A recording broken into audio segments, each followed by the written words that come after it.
What is up, everybody? We are here, episode 17 of Yank This here at Fired Up Sports Network. This is the playoff edition of Yank This. We've gone through the wild card round. We're into the DS right now. Tommy, how are we feeling? I feel good, man. I mean, couple besides a couple weird spots.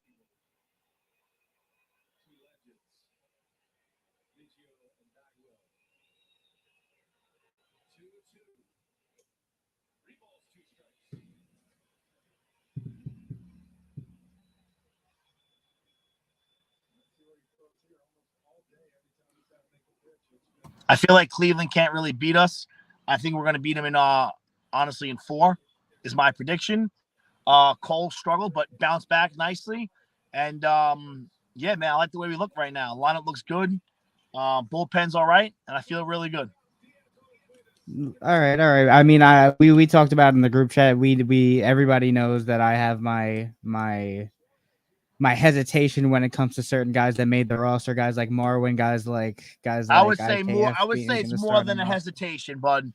Listen, I mean, you might as well go to Hawaii and string up IKF's family, bro, and take it for ransom. That's how much you hate that guy. listen, some Yankee fans would. Some Yankee fans pressured You're like all IKF's Hawaii'd out, bro. Listen, Listen, there was definitely that I sent you guys probably a month ago what I thought the roster would be like, and I didn't know about F. Ross's injury. that came out of nowhere. Marinaccio was hurt. We didn't know that was going to happen with a shin injury. Chapman obviously decided to go AWOL because he wasn't going to be on the roster. He's like, oh, well, I'm not coming unless I'm guaranteed a spot. Well, fuck you then. We don't need you anyway. Yep.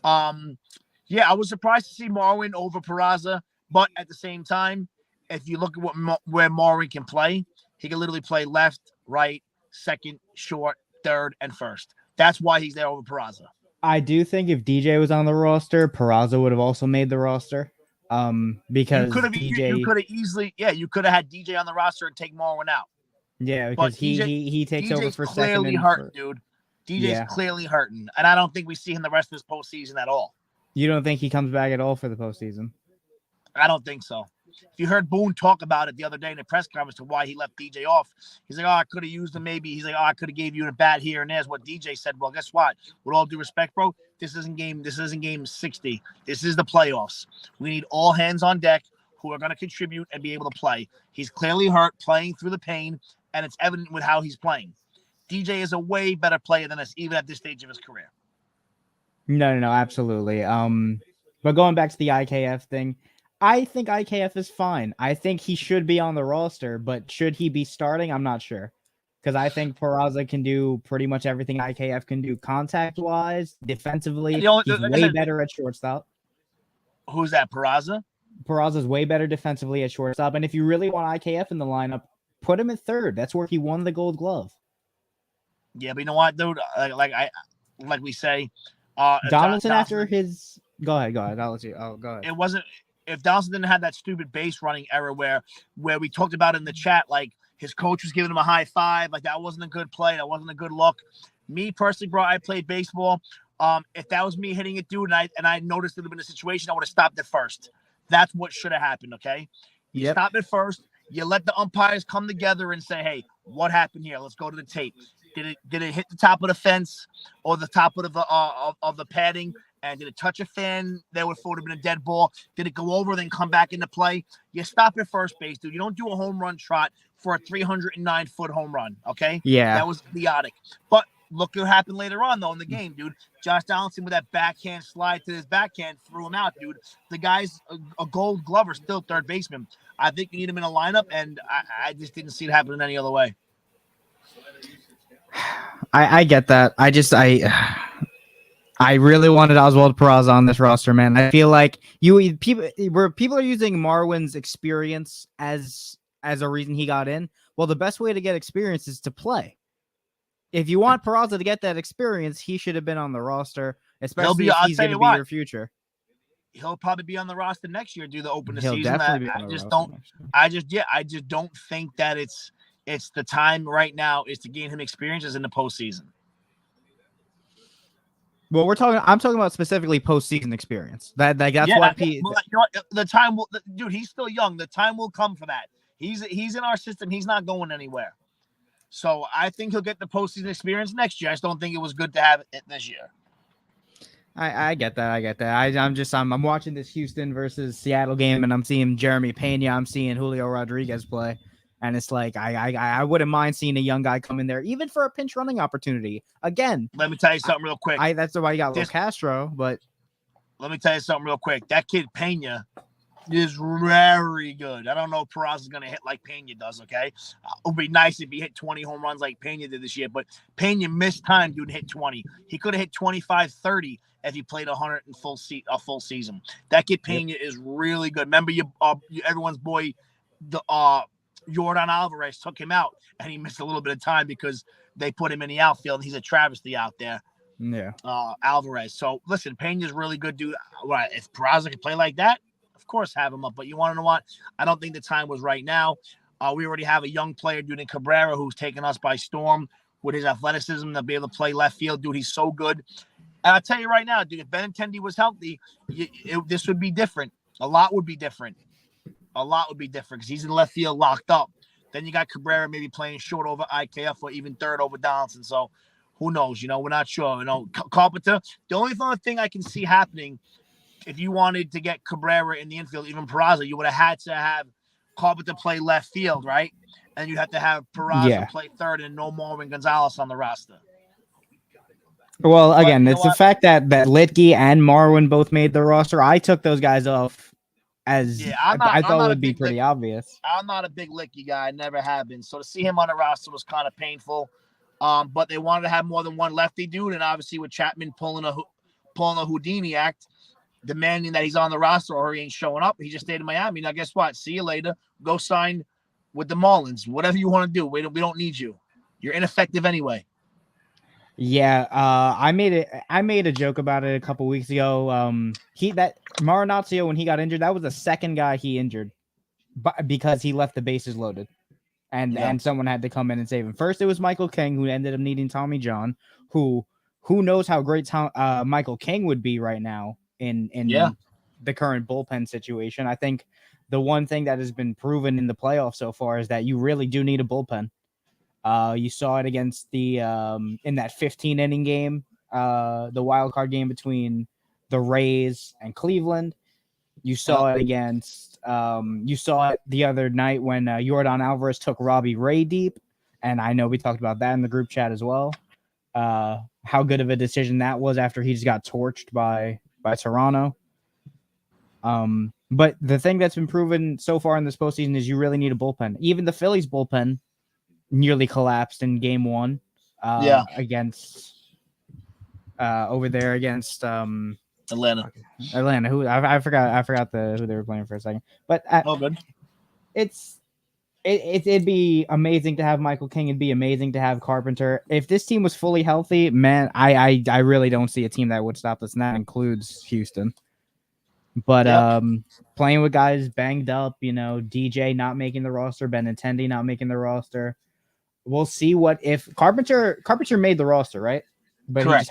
he just hasn't gotten in that. He'll be if we're down like 3-1 in the bottom of the ninth, and it's like a Higashioka spot up, with a man on, you can see Carpenter come into the game and bring that left-handed bat off the bench. I don't see him starting in the outfield because of the long layoff. Even though he was playing pretty good out in the outfield when he was out there earlier in the season, but that's a lot of time to miss for an older guy. I don't see him playing in the outfield at all. I see him being, like I said, that 3-1 down in the ninth or even up or a game tied, let's say, right in the bottom of the eighth at Yankee Stadium or top of the eighth in Cleveland. It's 3-3. Higashioka's up. That's where I see him coming into play. Not really making a start ever, to be honest with you. No, yeah, I feel like you would bring him in maybe. Stanton's locked into the DH, bro. I don't see him playing the field either. No. Playing for Carpenter playing for Carpenter playing the field, I feel like maybe first would be an option if you want him to, because Marwin could be a pinch runner for Rizzo, and then you bring in Carpenter if the lineup. Dude, I think Rizzo's defense is way too special to have him sit out ever. Yeah, but we're talking about late in the game, a 7th inning in like a tie game. He draws a walk. You probably throw Marwin in there to pinch run. I don't think so, man, because you got to think about it. It's a tie game. You need that defensive guy in there to keep it tied. The only time I see a Rizzo coming out of the game, if it's 8-1 in the bottom of the 8th in game 2, let's just say, right, and Rizzo hits a double, maybe you take him out there, right, to get his legs out and fresh until game 3 with a day off, right? I don't see him happening any other way, dude. You're not gonna take out a guy who look at that hit that the other guy the other night. Trevino fielded it, faked the third, threw it to first, he threw it in the dirt, and he was scooped. Yeah, that's not a big deal. Almost 9 I bet you 8 out of 10 the first base to scoop it, but the point is, like, you don't want Mullen there in that spot. I'll take Rizzo there. You know what I'm saying? Anthony Rizzo is amazing defensively, and I've credited him that I've credited him for that all year. Guy's phenomenal still. From a game planning perspective, he's not the fastest guy, which is why I wanted somebody like an IKF coming off the bench or a Peraza coming off the bench. They got LeCastro. That's going to be their speed guy. That's going to be the guy that's going to see a lot of pinch running action. Yeah. Until somebody comes back and makes the roster, but. Listen, I like Cleveland. They're a nice little team. They're very young. I think the average age, I think I saw it over on game 1. It was like 26 years old or something. Listen, good for them. Good for the city of Cleveland. They have a nice little team. But I don't see the Yankees losing the series at all. And it's not because I'm a Yankee fan. I'm just being realistic. Right. You got Jose Ramirez, who's going to be an MVP candidate for the next 5-7 years. James Karinchak, great bullpen arm. Emmanuel Clase, great bullpen arm. I think Tristan McKenzie is going to be a Cy Young candidate in a few years. I really like what I've seen from Tristan McKenzie. Quantrill's good, dude, but Clase, that guy's stuff is, oh God, it's nasty. It's nasty. But moving over to the NL, the Phillies take out the Cardinals, and the Mets do not make it past the wild card round. I've talked about it both in the group chat and in the Facebook group itself. Is it safe to say that the Mets season was a collapse? No, and I'm a Yankee fan, clearly, obviously, right? I wouldn't say it's a collapse. Disappointment after how they started and how they were doing, yes, a disappointment. But dude, everyone knew that they had to do one thing to get that team better. It was a bat. Okay, it was a bat. Right. I don't care how you dice it. It was hitting. And you go and get Darren Ruff and Vogelbach. Danny Burgers. Yeah, Danny Vogelbach. Vogelbach played well for them. Down the stretch, he didn't, okay, when it counted. Darren Ruff, those are the 2 bats you get. And look at, bro, the Mets got 1 hit at home, okay? Yeah. In a game 3 closeout series. My buddy Angelo, who everyone loves Angelo, right? We talked the other day, dude. He goes, Tom, I've never been so embarrassed to be at a game and get 1 hit in my life like I was game 3. The guy was fucking, bro. We talked for half an hour on the phone the other day, bro. I love this guy. He was literally so bothered by the fact that they got 1 hit at home, dude. He quoted directly at on Twitter at the Mets saying, like, talking a bunch of shit, dude. I loved it. It was great. But yeah, no, I wouldn't say it's a collapse, dude. Everyone knew the team was going to be pretty good with the moves they made in the offseason, but no one knew they were going to win 100 games, okay? That's a lot. Right. But yeah, I wouldn't say it was a collapse, dude. That was a great season for them, man. It was a really good season. A lot of free agents to address. What's going to happen with DeGrom? What's going to go on with Diaz? He's a free agent. That was going to be my follow-up. Do you think DeGrom sticks around? No. Where do you think he ends up? It's been known for 2 years that he's been wanting to leave. But I don't know where. That was before Cohen was fully signed on. Cohen can just throw a shit ton of money. I don't think it's about the money, though, dude. I think it's about where he wants to play. And where do you think that is? I don't know, man. We're just regular guys, me and you. But you always hear about the rumblings about him wanting to go to Atlanta or be in Atlanta. I don't know, man. I don't. Him and Max Fried, they would definitely lose Dansby Swanson if they were to get DeGrom. Swanson is gone. Yeah, but you look at what the Braves did, man. All those key players, bro, are locked up. Davis, Austin Riley, Acuna, Albies. They're all locked up, dude, to like 2025, 26, dude. It's crazy. Like, they're so good. But yeah, I see him. I don't know, man. Maybe stay with the Mets. Maybe go to Atlanta. I really don't know. Is there a dark horse team that no one knows about? That maybe, like, I don't know where he's originally from. Is he from down south? Like, I don't really know. I'm not sure where he's from, but that being the case, how insurable is someone like DeGrom? Because he's missed a lot of time over the last couple of years. When he's on the field, he's amazing. He's the best pitcher in baseball. But what kind of deal would you throw at Jacob DeGrom right now? Oh man, I'm probably gonna make a lot of people mad at this deal because I really don't know the monetary value. But he is injured a lot, right? We all know that. I would say 3 years, $65 million. Does that sound terrible? No, I mean, I wouldn't give him more than 3 years, and I'd probably give him 3 years, 75 million. I'd probably go up to 80, maybe 85, just because when he Fucking is on guy's the good, field, man. yeah, when he does play, he is the best pitcher in baseball, and there's really not a lot of dispute to that. Didn't really get any support from a supporting cast in Bassett or Scherzer Yeah, in Bassett against shit San the bed when Diego. it counted. Scherzer was clearly hurt. Yeah, Pitching dude. And I respect the shit out of that guy. You won't hear me. I did post Scherzer with 3 laughing emojis after he got beat up, but that's just because I'm a Yankee fan. I'm trolling all my Met fans that I'm close with. But Matt, right. dude, I would give my left foot to have fucking Max Scherzer on the Yankees, bro. So I couldn't even say I wouldn't. Yeah, I like to troll my Met friends, obviously, but Scherzer's a beast, dude. The guy's gritty. He's so good, but he was clearly hurt, man. You know. Right. All right. So moving on to the other NL wild card, we had St. Louis and the Phillies. The Phillies are a team that I've been touting for like the last 3 months. I Yeah, really you and have. they already took a game from Atlanta. Do I think they're going to beat Atlanta? No, but I think Atlanta takes them out in 6. I do think Philly gets one more game. They already took out a division champion in St. Louis, and honestly, that's the best way that Yachty and Pujols' career could have went out. Both of them knocking some clutch base hits in, getting subbed out, getting the crowd. But I think everybody knew that the Central divisions in both the American and National League were not going to make it very. I I was very shocked about a couple things that happened this year. I was shocked that Pujols hit 700, Right. and I was shocked that the Phillies made it.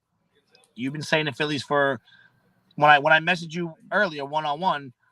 I remember one of the first things that actually scrolled up in our messages where you were saying, Tommy, do you think if Philly's a team that can make it? And I flat out said no. Yep. I said that they were the 100%, dark bro. horse. Yeah.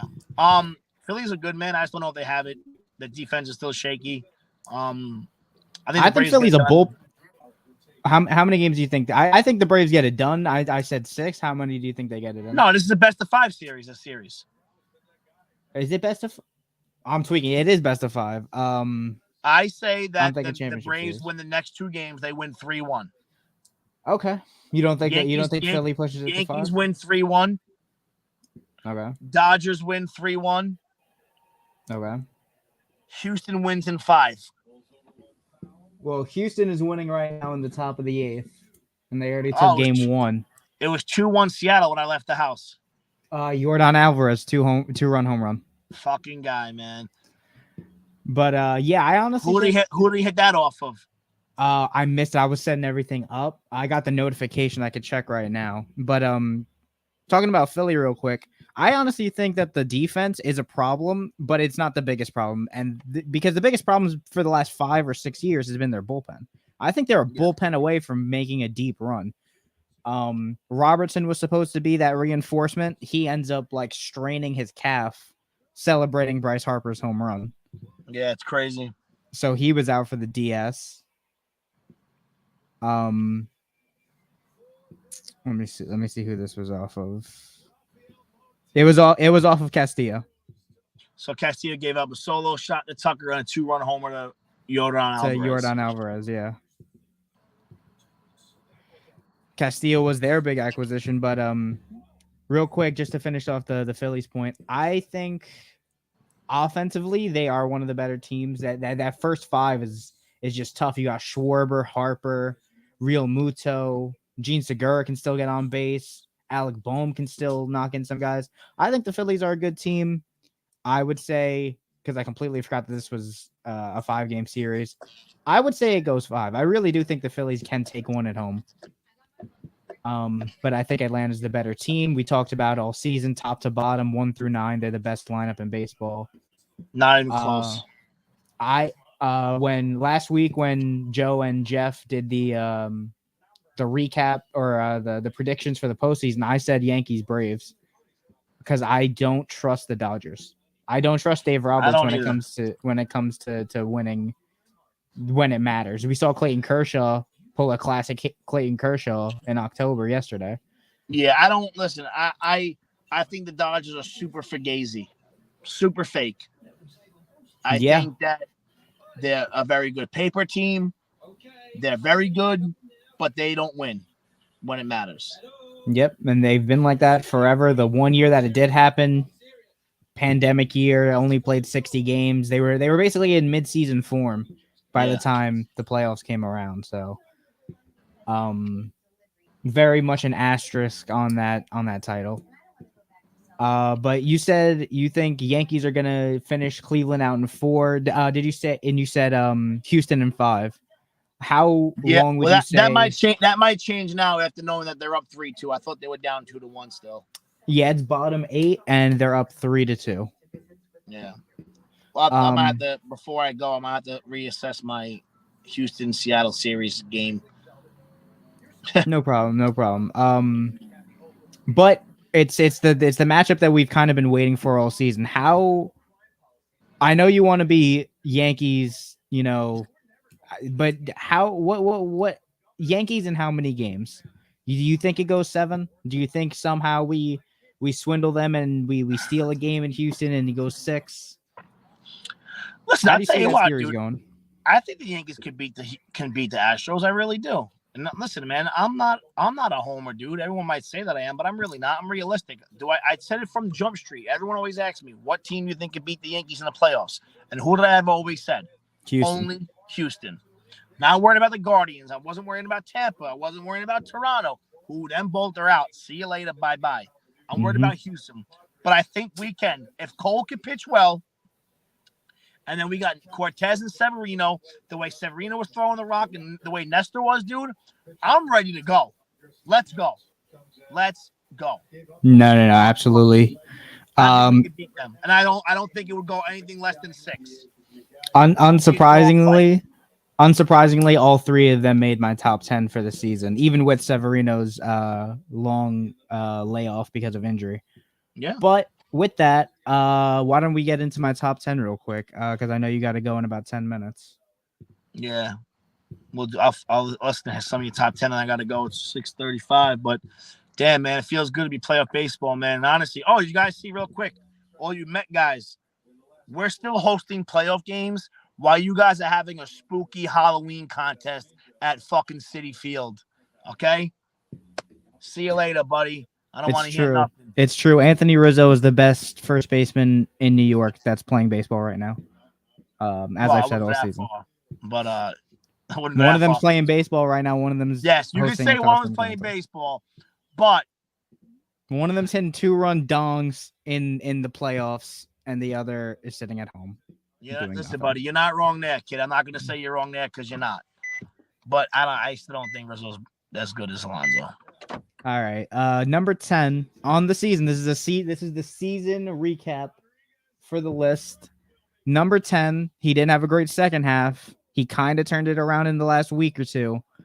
I do have Clay Holmes in the top 10 for the season. Amazing start. He was definitely one of the highlight guys for the bullpen in the early half of the season. Made an all-star game, had a sub-1 ERA for until the all-star break. Came back, looked a little banged up and struggled a little bit. But I think Clay Holmes is still going to be a guy that we rely on in the postseason, and he played well for about 70 to 80% of the season, and that's better than you could say for a lot of guys on the team. So Clay Holmes makes the top 10 on the season. Number 9, I got Domingo Germán, a guy that only played 15 games, but when he came in, the team just played a lot better. And I don't know if the 2-5 record is very much misleading. When Domingo was pitching, he was on point for most of those games. He very rarely allowed a ton of hits. He very rarely got beat up. I think Domingo is going to be the guy that we turn to in long relief this year. And when it comes to playoffs, I think Domingo is going to be a guy that's going to be our long relief guy. And I think he's the guy that we kept on for so long because he was a top prospect in 2017, 2018. And there's a reason we held on to him throughout all of the off the field issues. It's because he could really pitch. He's a really good pitcher. And hopefully all that stuff is in the past with him off the field. And I look forward to seeing what he can do for us in the postseason. Yeah, I like the guy, but real quick, just to interfere, I find it a little bit hard to root for a guy who did what he did. You know, like Jeff, no, that's understandable. Like Jeff said, I feel the same way Jeff does. I talked to East Ice about it, like when Haman was having a good start actually against the Mets on a Monday night, and Jeff was like saying to me, he's like, "Yeah, we find it hard to root for that guy." No, absolutely. Number 8, one of the surprise guys this season, I got Jose Trevino.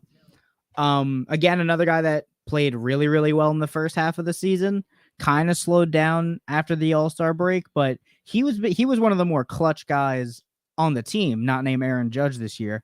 That to go along with his defense, second best in framing runs saved this year behind Jonah Heim. And he's just been the one of the feel-good stories this year. And I think Jose Trevino, he's going to be the everyday catcher. I don't see Higgy having more than a bench role. And at the start of the season, I probably wouldn't have said that. I would have said Higgy was going to be the guy because he was Cole's catcher for the last 2-3 years. But Jose Trevino has taken the starting role, and I think he is a very fun guy to watch. He definitely does make the top 10 on the season. Number 7, I have Anthony Rizzo. Love me some Anthony Rizzo. Again, I've tried to push the narrative that he's been the best first baseman in New York when he's playing, but I understand Pete Alonso really good, but Rizzo's the only one playing right now. His defense outstanding. He's a guy that has been the perfect guy to slot behind Judge this year. They went back to back, I think 4 or 5 times this year. Rizzo is the perfect guy to slot behind Judge. 224 average, that's about Anthony Rizzo for you. 32 home runs, that's about Anthony Rizzo for you. And he still provides his stellar defense. 131 OPS plus, which means he's hitting everywhere he plays, not just at home. And a lot of people like to kind of patronize lefties for hitting at Yankee Stadium because of the short porch, but he hits wherever he is, adjusted ballparks. Stole a few bags this year, which I didn't think Anthony Rizzo could do anymore. But Anthony Rizzo is definitely going to make the top 10. He's in at number 7. Number 6, I have Luis Severino. He might have been higher if he was able to stay a little bit more healthy. He only played 19 games this year, but he went 7-3 in the games he pitched. He looked outstanding. He's definitely going to be a guy that we rely on before we give the ball back to Cole in the next game. Severino's going to be that guy, that glue guy, I think, for the starting rotation. 7-3, only pitched 102 innings. We want to see more out of him because we know he has that ace caliber stuff in him, but injuries and time, he may be the best number 2 option in baseball over the next 5 years. And I think if we could keep a hold of him, which we have a player option on him this year, or a team option on him this year, easiest team option we're going to have, Severino makes the list at number 6. Number 5, I got Karate Kid. Earlier this season, you could check, I think it was episode 2, 3, or 4. I was saying that, there's no way. If we're bringing in Karate Kid, the game's already over. That's how I know the game's over. That's when I know to change the channel. And then he went on a 19-inning runless streak for over like 2 months.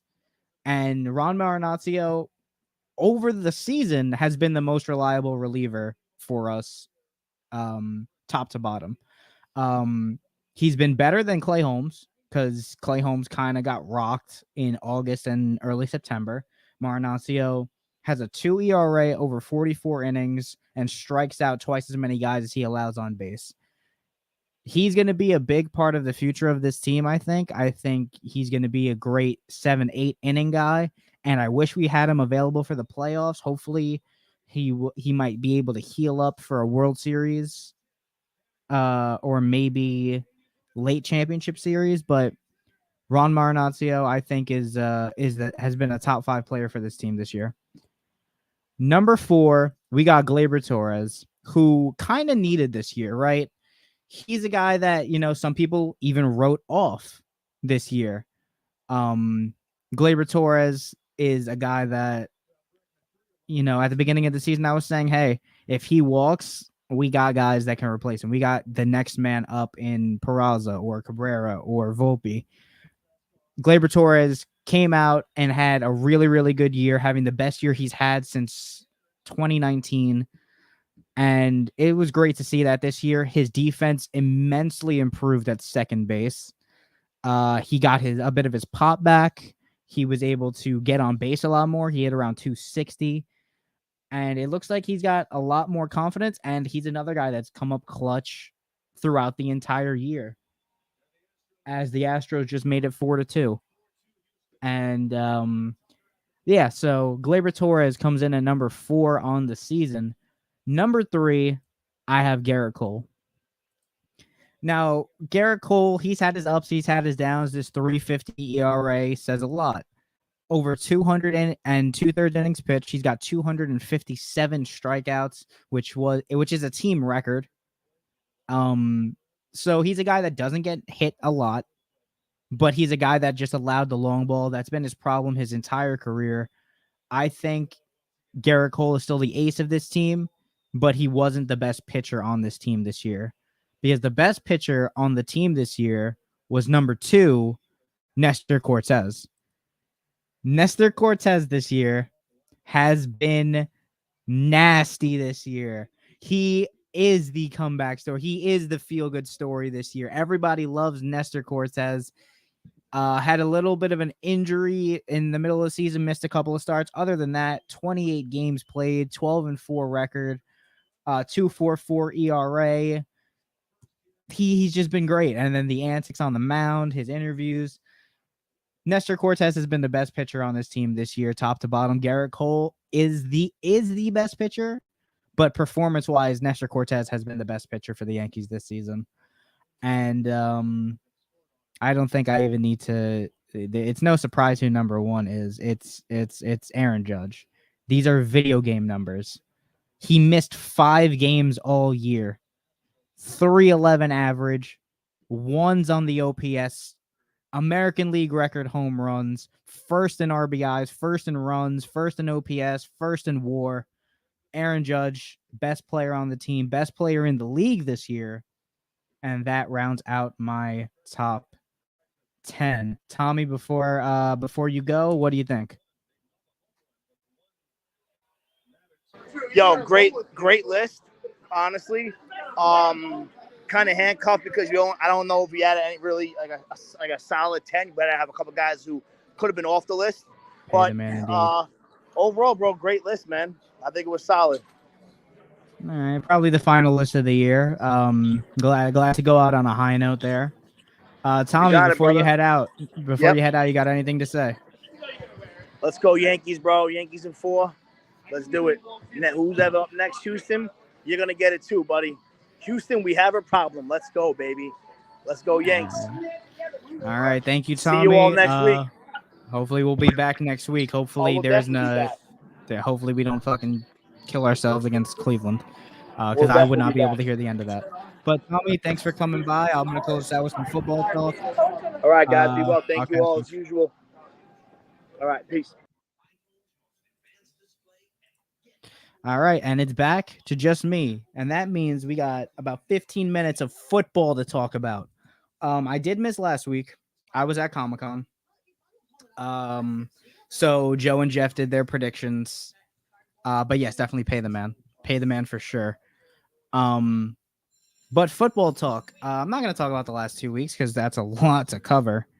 And I don't want to just bore you guys to death. But I will talk about the most recent week. And I'm just gonna say, how about them Cowboys? How about them Cowboys? The Cowboys are 4-1. They're 4-1 with Cooper Rush as their quarterback. When Dak Prescott gets back, there is no quarterback controversy.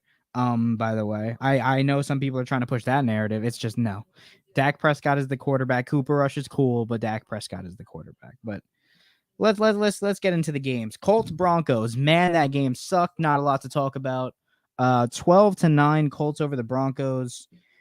Broncos are frustrating, man. Like you have a really on paper, you have a really, really good team. Top to bottom, defense, offense. Russell Wilson was supposed to be an upgrade, and you guys look like you're floundering. I do think a lot of that is on Nathaniel Hackett. I don't think he's a very good coach, but at some point, it's just about you got to execute. The best players in the league will learn how to perform in spite of their coaching. And I think Russell Wilson just hasn't been able to do that yet, at least not in Denver. But the Colts 12, Broncos 9 in a really, really bad game. The Giants got the early England game this week against the Green Bay Packers, and the Giants are 4-1. The Giants, out of nowhere, really, I feel like they didn't really make a lot of big splashes in the offseason. They more or less brought together the same team. But Saquon, he looks back, he looks healthy. Daniel Jones isn't turning the ball over every 8 seconds. The defense looks outstanding. Dexter Lawrence is having a great year. Packers, but you got to look at the Packers like Aaron Rodgers has no one to throw to. Like he's got nobody to throw to. Not like he doesn't have any of his reliable targets. He doesn't have a Jordy Nelson, a Devontae Adams, or a Jared Cook, guys that he would really just target. It's Robert Tonyan and Alan Lazard. There's not even Equinemius St. Brown is there anymore. He's in Chicago. So you just got, or Marquez Valdez-Scantling. That was another guy he used. He's over in Kansas City now. So just not a great wide receiver core for the Packers, but credit to the Giants. They came back. Packers took a lead. And then the Giants were able to close it out, and then a great defensive showing at the goal line for the Giants. Giants 27, Packers 22. The Patriots shut out the Lions 29-0. That high-powered offense that the Lions had, the number one offense in football through 4 weeks, got completely shut out this week. I have no idea what happened. I know DeAndre Swift isn't there. I know Amon-Ra St. Brown was a little banged up, but it was one-sided. Lions could do nothing right, and it is what it is when it comes to that game. Patriots, Bailey Zappi, WKU legend, Hilltopper King, Bailey Zappi looking like a Mac Jones clone, who himself is a Tom Brady clone. Bailey Zappi gets the win. Patriots 29, Lions 0. Chargers and the Browns.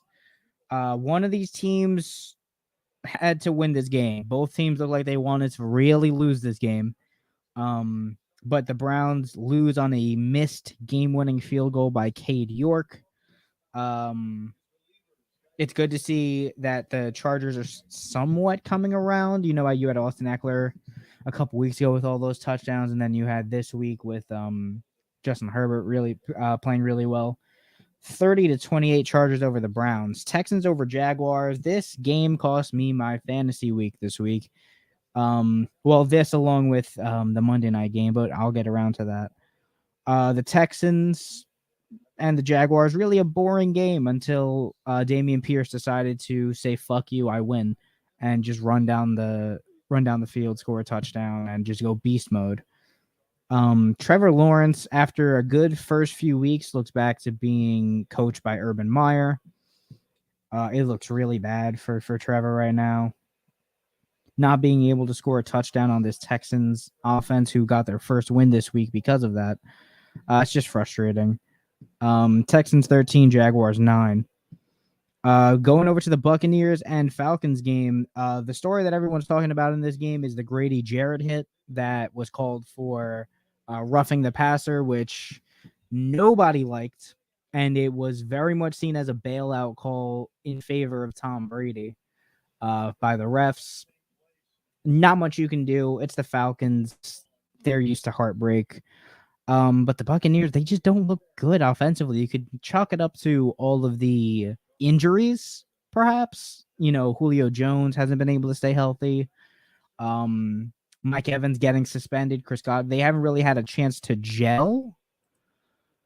But man, this team it doesn't look like the team that looked to be the threat coming out of the NFC South. And honestly, I don't think any of them are threats out of the NFC South right now.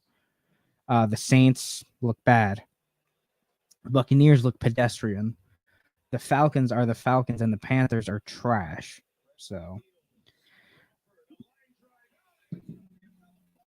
double play there in that Houston game. J.P. Crawford lined it out, and they got tagged out at first. You hate to see that. So, Seattle's down to their final out of this game. They're down 4-2, bases empty. Ryan Presley on the mound. But going back to this Buccaneers-Falcons game, not really much to talk about other than that hit. Very much a bailout call. Buccaneers 21, Falcons 15. Bills-Steelers. The Bills just cremated the Steelers. Josh Allen played pissed off. Gabe Davis, 98-yard touchdown. Oh, that's not enough. How about a 62-yard touchdown for Gabe Davis as well? The Steelers' defense is the most expensive defense in football. But also, like, they can't do anything without TJ Watt. Without TJ Watt, it looks like their entire scheme is blown up. I don't know how that happens, but man, Steelers need to get it together. Their offense is also piss poor. With Kenny Pickett or with Mitch Trubisky, honestly, they look better with Mitch. I don't know what you do with the Steelers right now. But the Bills, they played like they're the best team in football because they're up there with the best teams in football. Steelers 3, Bills 38. 40-17, Jets over the Dolphins. What can you really say? Tua goes out, doesn't play because of the concussion. First play of the game, Teddy Bridgewater gets concussed. And that's going to be a double for Julio Rodriguez, I believe. Yeah, Julio Rodriguez with a double to save the game right now. You got now man on second, 2 outs, 4-2. Tying run is at the plate. But yeah, Jets, they took advantage. Tua didn't play. Teddy Bridgewater immediately got concussed. They were running a third-string quarterback, and they really couldn't do anything until the fourth quarter. But they blew it up in the fourth quarter, 40-17, Jets over the Dolphins. Vikings and the Bears, Justin Jefferson and Kirk Cousins, great connection. Bears looked okay. Justin Fields still doesn't look that good, but they're running the football fine. Their defense is okay. Bears kind of a nothing team right now, big old nothing burger. But the Vikings, I thought at the beginning of the season that they were going to win their division because the Packers are depleted, the Bears suck, and the Lions are the Lions. And so far, that's kind of panning out. The Vikings win another one as they beat the Bears 29-22. Titans and the Commanders, Carson Wentz and Carson Wentz, two sides of the same coin. The Titans, they played okay. The AFC South is no better than the NFC South. Going back to the days where an AFC South winner is going to win like 8, maybe 9 games and get bounced in the first round. Between the Colts, Jaguars, Texans, and Titans, it looks not good. As it is now 1-2 as the curveball misses. But yeah, Carson Wentz drives them all the way down the field just to throw a pick at the goal line. That's about what you can expect out of Carson Wentz on a good day. Titans 21, Commanders 17. I'm going to hold off on the recap to watch this next pitch. Presley, the 1-2 to Frazier. Ty France spikes another one. It's going to be 2-2, man on second and 2 outs. Seattle down by 2. Good block there to prevent Julio Rodriguez from advancing over to third.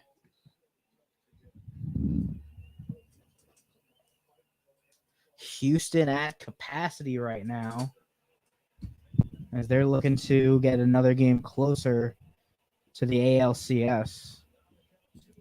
2-2, Presley kicks, fires, and France chases it in the dirt. Doesn't even try to run to first as Houston takes a 2-0 series lead over Seattle as they win game 2 4-2. One win away from the ALCS. Man, Houston's a really good team. Houston is a really good team. But going back to the NFL recap, we got Saints versus Seahawks. Battle of the mid. Taysom Hill kind of went crazy in this game, rushing for 2 touchdowns, throwing for another, recovering a fumble on special teams. He kind of did it all. Geno Smith is looking like somehow the best quarterback, one of the best quarterbacks in football this year. Good for Geno Smith. He got a lot of flack. He's been in the league for a while. Who knows how much longer he can keep this going? Hopefully, I really want Jameis Winston to come back and be okay. Not because I have him in fantasy at all, maybe a little bit. But, man, I feel like this team would be something if they had a stable quarterback situation right now. But the Saints do take down the Seahawks 39-32. 49ers beating the Panthers 37-15. Baker sucks, and now he's hurt. Meanwhile, Jimmy G continues to win with the 49ers. Yeah, that's about it when it comes to this game. There's just really not a lot to talk about with the Panthers other than Matt Rule getting fired, which is a good thing. He sucked. I have no idea how he was able to keep this job so long. Probably because of his terrible contract. Moving on, we got the Eagles 20 and the Cardinals 17. Battle of the Birds. Cardinals really can't do anything offensively without DeAndre Hopkins, who will be back next week, which is a good thing. But Kyler Murray is trying to bail Cliff Kingsbury out. He's trying to save Cliff Kingsbury from the Matt Rule fate. So we'll see how well he can do that. Eagles 20, Cardinals 17. Eagles face the Cowboys next week. And the winner of that game will hold sole first place of the division, I believe. Depending on the Giants game, but does anybody really think the Giants are gonna keep this up? Like, really, does anybody think the Giants are gonna be this 4-1 team that keeps winning? I don't really see that happening. I just can't. I forgot that was the only game today because the Yankees were supposed to play today, but the game got rained out. I was looking forward to more baseball, but I guess I could look forward to the Bears and Washington game. Yeah, that'll be good. I don't think it's gonna be bad. Moving on though, Cowboys and Rams. Only 3 more games to cover. Cowboys and Rams. Cowboys beat the Rams 22-10. Cooper Rush 5-0 as a quarterback and as a starting quarterback in the NFL. This Cowboys defense has yet to allow more than 2 touchdowns in a game. We're gonna see that put to the test again against the Eagles, who have been really, really good at scoring and moving the football. Jalen Hurts has been great running the football. But right now, the Cowboys look to have probably the best defense in football, top to bottom. You got Micah Parsons having a great year. You got Malik Hooker getting picks. You got Trayvon Diggs not getting burned on every play. He's not getting a pick. DeMarcus Lawrence is still great coming off of the edge. Neville Gallimore is showing why we, what we saw in him as a rookie last year before he got hurt. This team's going to be a lot better when Dak plays. But Cooper Rush is going to get the start on Sunday. On the Rams side of things, Matthew Stafford looks to have regressed immediately after that Super Bowl. Maybe it's a Super Bowl hangover. Those happen. But man, I did not expect Matt Stafford or Joe Burrow to look as bad as they have coming off of the Super Bowl. But you got the Cowboys 22 and the Rams 10. Now we got the Bengals and the Ravens in the Sunday night game. That game was again just really, really uneventful. Justin Tucker really did a lot of the work for Baltimore.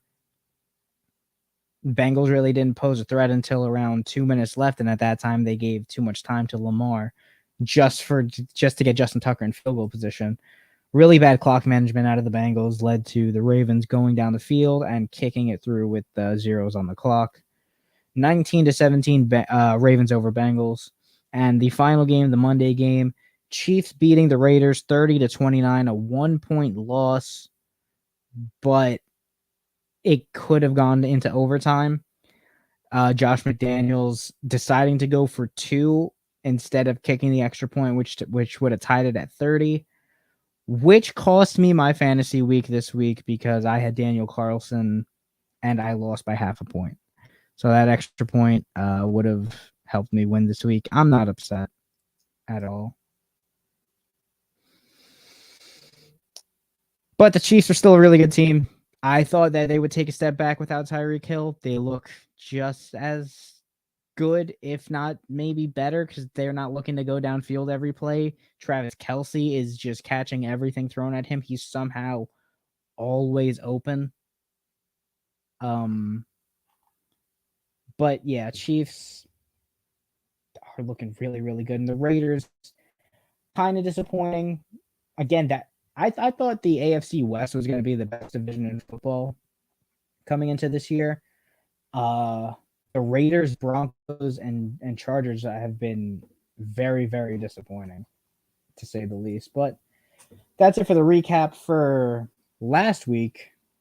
Going on to this week, Thursday night game tonight. You got the Commanders versus the Bears. This is going to be a very bad game to watch. Carson Wentz and Justin Fields, we'll see what they can do. They really haven't shown much this year. Carson Wentz is top 5 in yards, though, but he's frustrating to watch. And Justin Fields, you kind of gotta like squint to see like what the Bears saw in him. Over someone like Mitch Trubisky, even just because he looks like he struggles throwing the football deep. His arm angles are kind of odd, like his elbow is above the ball in some of his throws. They're a run heavy team. We'll see if the Washington defensive line can hold up. It was good 2 years ago, but last year it faltered. Same with the early parts of this year. But we'll see. Someone's got to win the game, right? Unless there's a tie. But I don't think these two teams are bad enough for a tie. Or good enough for a tie, honestly. But if I were to give a prediction, I would say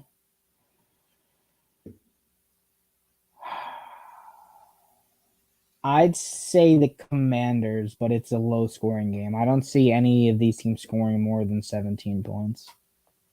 So I'd probably say like 17-13 Commanders over the Bears.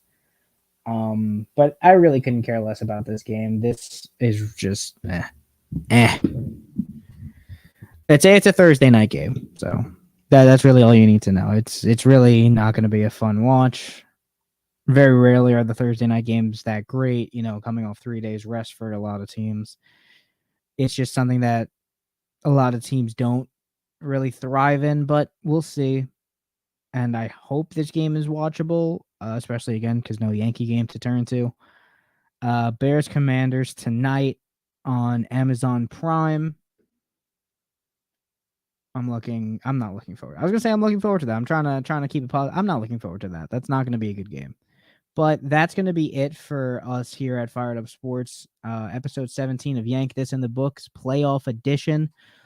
Again, unfortunately, we did not have a game tonight to cover, but next week we hopefully should be a game. If not, I have already clinched a trip to the ALCS, and I hope to see you guys then. If you would like to rewatch, or watch the episode back from anything you've missed, this is going to be up on YouTube and Facebook. We will be back next week with episode 18, win or lose. If we somehow get reverse swept by Cleveland, we will be here to cry. And yeah, I will see you guys next week. For everyone, for me and Tommy at Fired Up Sports, Jeff, Joe, thank you for watching, and goodbye.